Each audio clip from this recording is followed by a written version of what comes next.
Well, it's one of the most highly anticipated films of the year, Gladiator 2, finally here, 24 years since we first had Russell Crowe entertain the world as Maximus Decimus Meridius. Now, Paul Mescal, Pedro Pascal and Denzel Washington are bringing back the Roman Empire in a big way.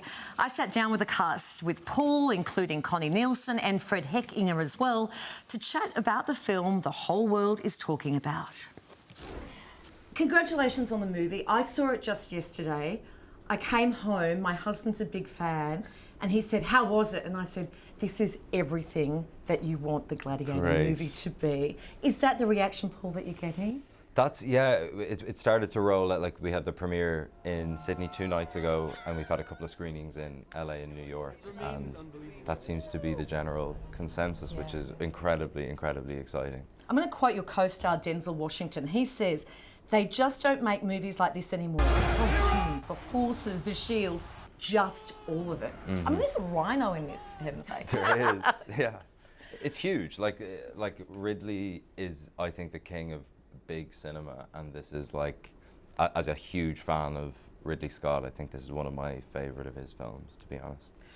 Paul, your character follows in the footsteps of Russell Crowe's character in Gladiator. I know that you saw the movie as a younger boy, but when you found out you got the role, you didn't necessarily go and revisit it. No. But did you speak to Russell? I haven't spoken to Russell. I'm sure when the dust settles on when the film's out, I would absolutely love to trade war stories. But the nature of filming and also a press tour, you're just kind of wall to wall in terms of preparing for the film and then getting out in front of it and promoting it. There's not really time for much else. You might have to lower your voice a couple of octaves when you speak to him. Connie, you've returned in this role.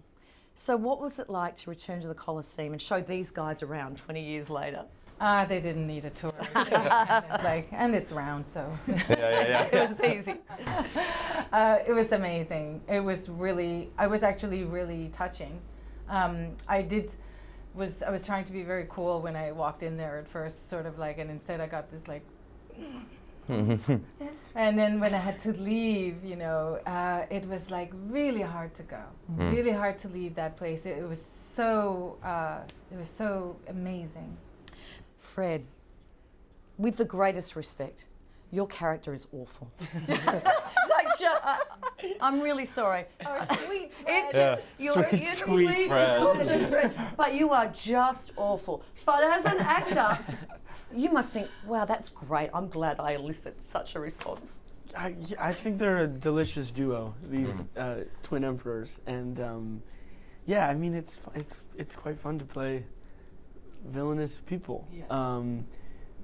There's so many shades within who they are that I felt you can tap into. And with Ridley, it's just off to the races, Yeah. Do you get to keep the monkey? I don't get to keep the monkey. The monkey is named Cherry. That's her name, but she plays Dondas, the character. This is her first film, if you can believe it. You must be so proud. And yeah, I am very proud of her, in fact. I think she's magnificent. Paul, we know you for a more nuanced character in your series, Normal People, but here you really had to strap on your big boy leather skirt and really go for it. Your co-star Pedro Pascal says you are a brick wall. The physicality of this, did you just embrace it? It's a big departure. Yeah, you embrace it because it's that's what the requirement of the character is, and say with something like Normal People or other roles that I've played, you seek the character that's written on the page, and with this you're playing a gladiator, so you know that there's going to be a big emphasis on the physical preparation. So it's kind of horses for courses kind of approach. It's so fabulous. We'll let you go, but we know that you go okay on the Gaelic football field. I do go okay on the Gaelic football field. Yeah, used to. Next time, come down in Aussie Rules season. Oh, absolutely. You'd really enjoy that. Yeah, I would indeed. Yeah. Well, congratulations on the film. I think a reviewer said that it is about blood and biceps and power, and it is all of those things. Congratulations. Thanks very much. Thank you. Oh, really nice people. You know what, people? Grab your popcorn. It's about 2.5 hours in length. You get your money's worth. It is fabulous. That was a great chat. You even tried to recruit Paul to AFL. I thought that's bold. That's great. The movie looks fantastic. Bit of a star. It really is. Gladiator 2 is in cinemas on November 14. It is like a big, fat Hollywood movie. Yeah, really.